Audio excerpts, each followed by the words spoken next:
زمانی خوب زمانی بد، شمال تند بود و هوای سرد، هوای ابری بودم سرد. دیدم زیبا دختری با چشمی سر، میشینی و میبینی یک پروانه که دارد پر میزند در نزد یک لانه.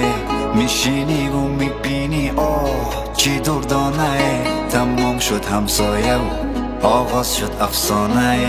چگونه من همراهت صحرا برم، پر بزنم کنارت هر جا برم. وقتی به یادم مارن تنها کیم، بشینی بپرسی از حال دلم. چگونه من همراهت صحرا برم، پر بزنم کنارت هر جا برم. وقتی به یادم مارن تنها کیم، بشینی بپرسی از حال دلم.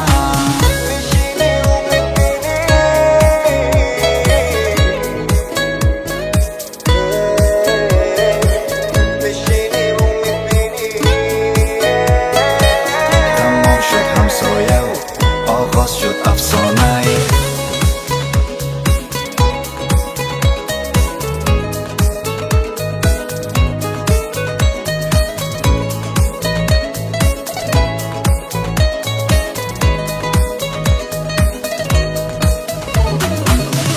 پر میزند دلم تا که تو را ببینم. تو پروانه شب و من شمع این منزلم. وقتی که تو را بینم همزمان من در میگیرم.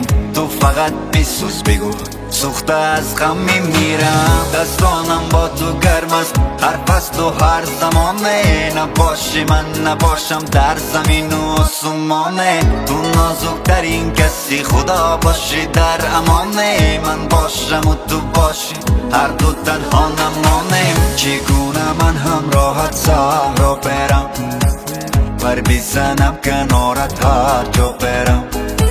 وقتی به یادم مارن تنها کیم، بشینی بپرسی از حال دلم.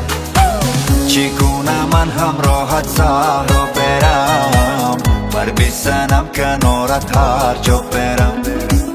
وقتی به یادم مارن تنها کیم، بشینی بپرسی از حال دلم.